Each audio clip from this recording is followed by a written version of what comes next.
우리가 새해를 맞이하면서 이 코로나 시대에 믿음이란 무엇인가를 우리 스스로에게 질문하고 답하며 이 히브리서 11장을 통해서 우리의 믿음의 자리를 돌아보게 되는데요. 조금 더 구체적인 질문을 던진다면 믿음으로 산다는 것은 무엇인가?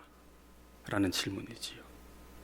이 믿음으로 앞서 살아간 선조들의 삶의 궤적을 통해서 오늘 이 시대 속에 이 앞이 안 보이는 이 혼돈의 시대 속에서 어떻게 믿음으로 살아가야 할지를 우리가 말씀 속에서 더욱 분명히 하기를 원하는데요.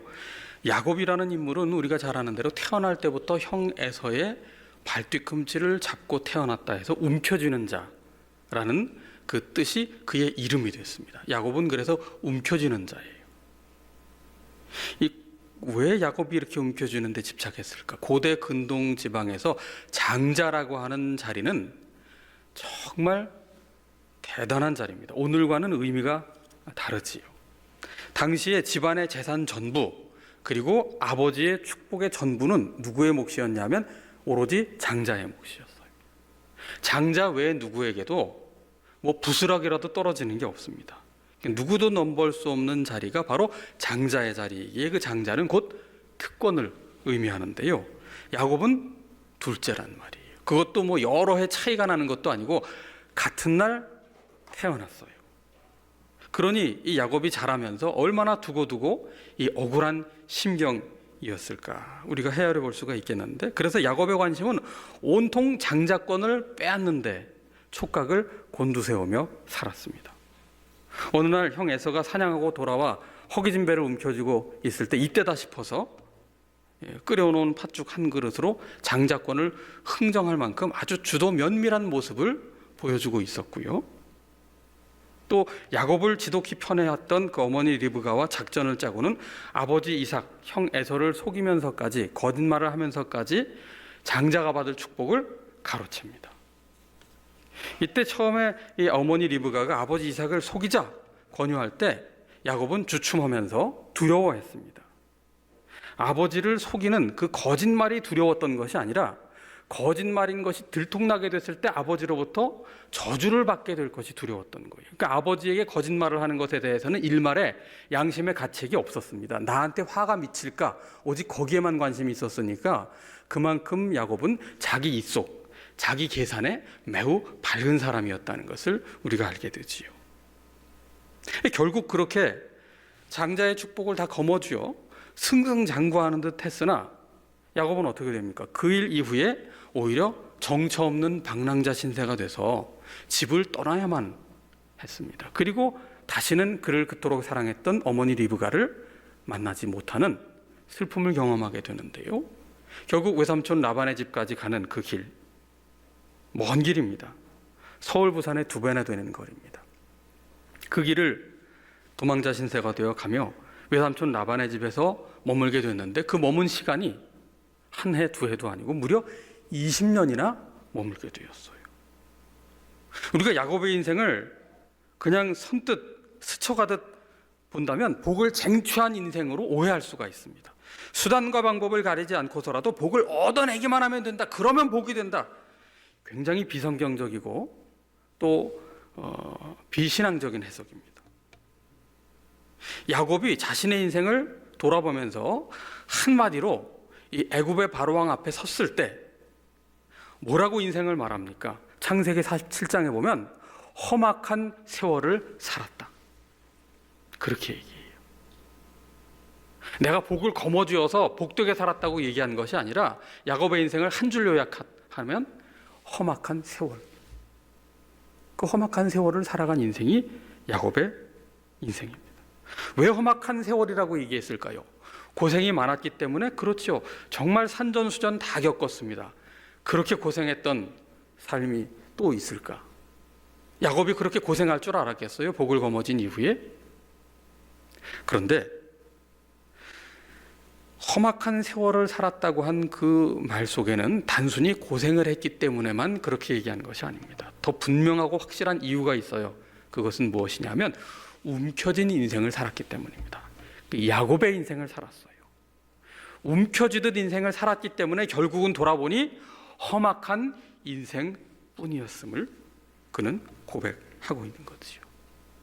라반의 집에 갔어요. 어떻게 됩니까? 진정한 속임수의 달인, 속임수계의 고수 중에 고수를 만납니다. 그 전까지는 야곱이 속이면서 살았는데요, 그 속이는 게 다 성공했어요. 라반의 집에 가서는 이제 속임을 당하는 인생으로 철저하게 전락합니다. 라헬을 사랑해서 결혼하고자 해서 7년을 애썼는데 첫날 밤을 지나고 보니 당시에 조명이 좋지 않았던 터라 언니 레아를 만났어요. 아니, 물을 수도 없고 얘기하니까 라반이 어떻게 해요? 7년을 더 일해라. 그래서 14년을 기다렸어요. 그리고 품삯을 10번이나 계속 바꾸면서 안 줍니다. 뭐 이거 진짜 노동 착취도 이런 게 없고요. 당시에 노동법이 없었기 때문에 제소할 수도 없어요. 무슨 지금처럼 최저시급이 있습니까? 뭐가 보장이 되기를 합니까? 철저하게 20년 동안, 그전에는 아버지도 속이고 에서도 속이며 이 속임수가 다 통했었는데 쾌재를 불렀는데, 그 이후에 20년간 철저하게 속임을 당하면서 속였던 그대로를 고스란히 당하면서 사는 인생이 되는 거예요. 하나님께서 그를 이제는 속이는 자가 아니라 속는 자 되도록 낮추심으로 연단을 하시는 거죠. 속이는 자의 그 속임수에 당한 이의 피눈물을 직접 경험하게 하신 겁니다. 20년 뒤에 집으로 돌아옵니다. 그 후에는 어땠을까요? 더 큰 아픔이 그의 삶에 깃들지 않아요? 가장 사랑했던 아내 라헬이 베냐민을 낳던 도중에 그만 죽고 맙니다. 그것이 얼마나 큰 아픔이 되었어요. 자녀들은 또 어떠합니까? 두 아내와 두 첩, 이 4명에게 낳은 자녀들이 서로 싸우는 거예요. 얼마나 복잡합니까? 딸 디나가 세겜에서 성폭행을 당했을 때에도 모른 척했고요. 이를 안 형제들이 피해 보복을 감행했음에도 그저 아들들만 원망하고 있고, 이로 인해 야반도주를 해야 했고, 그리고 큰아들 루벤은 야곱의 첩인 빌하와 동침을 하며 아버지의 숙소를 더럽히는 이런 천하의 패륜을 또 보여주지 않습니까? 그걸 다 두 눈으로 보아야 했습니다. 그리고 그가 그렇게 대놓고 편애했던 이삭이 에서를, 리브가가 야곱을 편애했던 것처럼 야곱이 대놓고 채색옷을 입히며, 채색옷이라는 것은 이 왕궁에서 사는 이 왕족들이 입는 그 신분을 뜻하는 옷입니다. 비싼 옷감은 물론이고 술이 달려있기 때문에 이건 일을 하기에도 적합하지 않고 물 한 방울 묻혀서도 안 되는 옷이에요. 그만큼 요셉만 눈에 띄도록 애지중주 특별히 사랑을 쏟았는데 그 요셉을 하루아침에 잃어버려요. 형제들이 가져온 그 피 묻은 옷을 보면서 아들을 잃었구나. 20년간이나 요셉이 죽은 줄 알고 슬퍼하며 세월을 보내고요. 그러면서 라헬이 죽으면서 낳은 그 베냐민, 요셉이 형들을 애굽에서 만난 후에 베냐민을 데리고 오라, 막내를 데리고 오라 했을 때 야곱은 다른 건 몰라도 베냐민은 줄 수 없다고 그러잖아요. 라헬도 잃었지요, 요셉도 잃었지요, 베냐민까지 잃으면 안 된다는 그 야곱의 집착을 형 루벤이 제가 대신 볼모로 잡혀 있겠습니다. 유다가 내 아들을 볼모로 잡겠습니다. 아니, 자식은 다 똑같은 그 무게 아니에요? 그런데 루벤과 유다가 자기 아들을 또 자기가 그렇게 볼모 잡히겠다니까 그제서야 베냐민을 내줍니다. 그만큼 야곱은 이 요셉, 베냐민에 대한 아주 특별한 집착이 또 강했던 인물이지요. 이 야곱을 통해서 우리에게 보여주고 있는 것이 뭡니까? 믿음은 하루아침에 완성되는 것이 아니라는 것을 알려줘요. 믿음은 기성품이 아닙니다. 완제품이 아닙니다. 두렵고 떨림으로 구원을 이루라, 빌립보서에서 말씀하고 있고, 표대를 향하여 간다고 했어요. 이 구원받은 자로서 어떻게 하나님을 바라며 살아갈 것인가, 이 믿음은 과정이에요. 과정인데 야곱은 하나님의 약속을 받았음에도 불구하고 그 하나님의 약속이 하나님의 때에 하나님의 방법으로 실현된다는 것을 기다릴 줄 몰랐어요. 그래서 자신의 방법으로 자신의 때에 움켜쥐는 편을 선택했던 전형적인 인물이죠. 근데 믿음은 뭡니까? 기다림이거든요. 20년간 속아 살고 또 그 후에 야곱을 잃고도 20년간 또 고통의 눈물을 흘리는 가운데 하나님은 무엇을 가르쳐 주세요? 기다림을 가르쳐 주세요. 빼앗기 위함이 아닙니다. 애매히 고통을 주시기 위해서가 아닙니다. 그를 낮추심으로 하나님만 바라는, 하나님만 의지하고 기다리는 믿음의 사람 되게끔 하나님께서 40여 년을 기다리시며 빚어주신 시간이지요. 히브리서 10장, 바로 앞장인 히브리서 10장 36절로 가보실까요? 히브리서 10장 36절을 한번 펼쳐보십시다. 히브리서 10장 36절 눈으로 보시고요. 제가 읽겠습니다. 저만 읽습니다. 너희에게 인내가 필요함은 너희가 하나님의 뜻을 행한 후에 약속하신 것을 받기 위함이라. 아멘. 하나님의 약속은 반드시 성취돼요. 그런데 그 하나님의 약속을 받기 위해 우리가 그릇을 준비해야 되거든요. 어떤 그릇을 준비해야 된다고요? 인내예요. 인내. 인내가 없으면 하나님의 약속을 받을 수가 없어요. 기다리지 못하면, 믿고 기다리지 못하면, 맡기고 기다리지 못하면 그 하나님의 약속을 받을 그릇이 준비되지 않는 거죠. 히브리서 바로 뒤가 야고보서예요. 야고보서 1장으로 가봅시다. 야고보서 1장 2절에서 4절까지 또 눈으로 보십시오. 야고보서 1장 2절에서부터 4절까지의 말씀 제가 혼자 읽겠습니다. 내 형제들아 너희가 여러 가지 시험을 당하거든 온전히 기쁘게 여기라. 이는 너희 믿음의 시련이 인내를 만들어내는 줄 너희가 알미라. 인내를 온전히 이루라. 이는 너희를 온전하고 구비하여 조금도 부족함이 없게 하려 함이라. 아멘. 하나님께서 우리를 연단의 자리로, 시련의 자리로 훈련시키는 것은 애매히 고난의 골짜기로 몰아붙이기 위함이 아니에요. 그 시련을 통과해야만, 광야를 통과해야만 인내를 우리가 이루기 때문이에요. 인내를 이루라. 온전하고 구비하여 조금도 부족함이 없게 하려 함이라.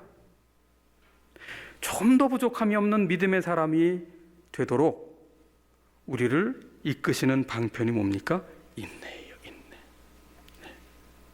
네. 인내하지 못할 때 어떻게 돼요? 조급해져요. 조급해지면 우리의 방법, 우리의 때를 자꾸 집착해요. 이거 이루지 못하면 안 되는데 불안해져요. 불안해지니까 어떻게 돼요? 염려해요. 그런데 주님은 뭐라고 말씀하세요? 마태복음 6장에 염려는 내일이 하게 하라. 내일 염려는 내일이 하게 하라. 우리의 인생에서는 우리가 염려의 종이 되서는 안 된다는 거예요. 염려는 이방인이 하는 거라고 했어요. 점잖게 이방인이라는 거지. 다른 말로 하면 하나님 안 믿는 사람이 하는 거다. 다시 말하면 염려는 곧 불신앙이다. 하나님을 아버지로 모신 사람이 염려하는 것은 믿음이 아니다. 믿음과 염려는 같이 갈 수 없는 거예요. 아무것도 염려하지 말고 오직 모든 일에 기도와 간구로 감사함으로 너희 구할 것을 하나님께 아뢰라. 염려가 우리를 삼키려 할 때마다 그 염려를 우리가 이기는 길이 뭐냐면 감사함으로 간구하는 거예요. 그래서 예수님께서 너희에게 모든 것이 있어야 할 줄을 아시느니라 말씀하면서 먼저 그의 나라와 그의 일을 구하라고 말씀하셨어요. 너희가 구하는 이 모든 것, 염려하는 이 모든 것은 이미 너희에게 있어야 할 줄을 아신다 그러면서 공중에 나는 새를 보고 들의 백합화를 보라고 했어요. 여러분, 들의 백합화가 솔로몬이 입은 것보다 더 영화롭다고 했다고요. 솔로몬이 누구예요? 오늘날 당대의 가장 이름난 갑부라고 해도 그 솔로몬의 부귀영화를 따를 자가 없어요.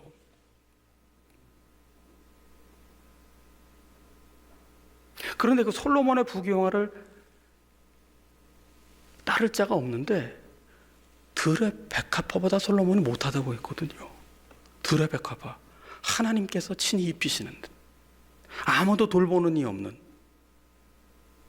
아무도 가꾸는 이 없는 길가 지천에 핀 아네모네 붉은 양귀비꽃, 그저 거두어 땔감으로 쓰는, 그것도 하나님께서 입히시는데 하물며 너희일까 보냐.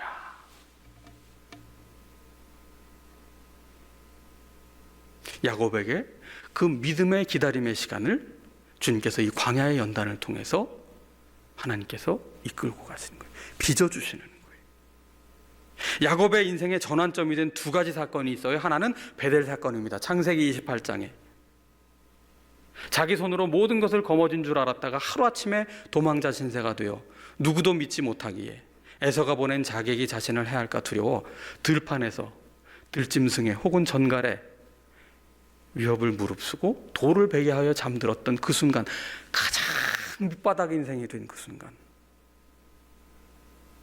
그때 하나님의 음성이 비로소 야곱의 귀가 열려 들리게 된 겁니다. 할아버지 아브라함의 하나님, 아버지 이삭의 하나님 아무리 들어도 나의 하나님은 아니었어요. 야곱에게 하나님은 뭐예요? 움켜쥐는 게 하나님이에요. 움켜쥐는 게.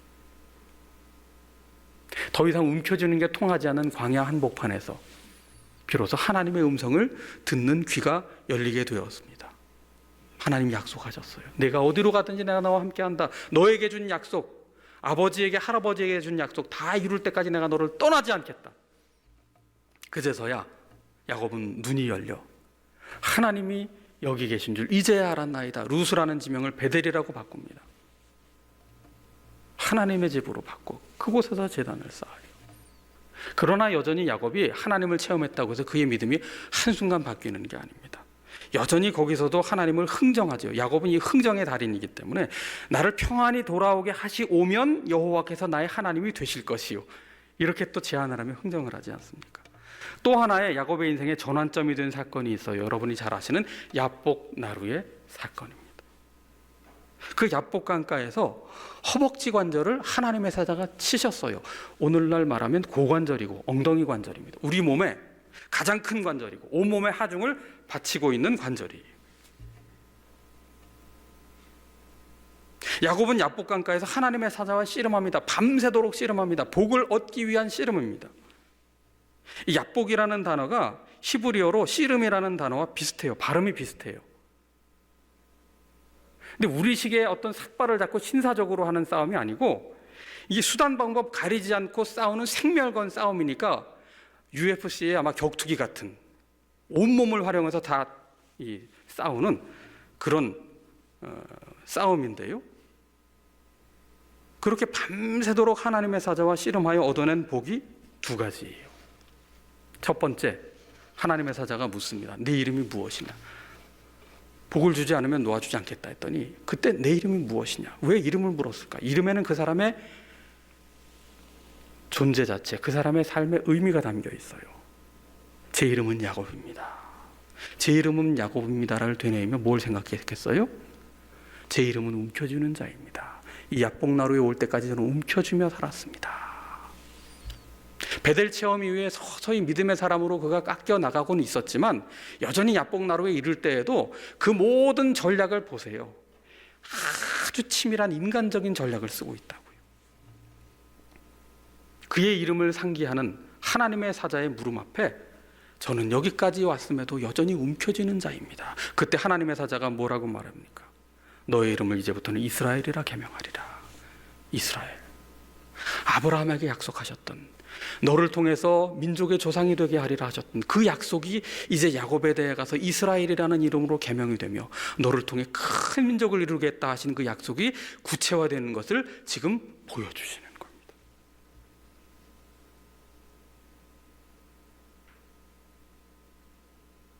지금까지는 움켜쥐는 자로 살았을지 모르나 이제는 너의 이름을 이스라엘로 하리라.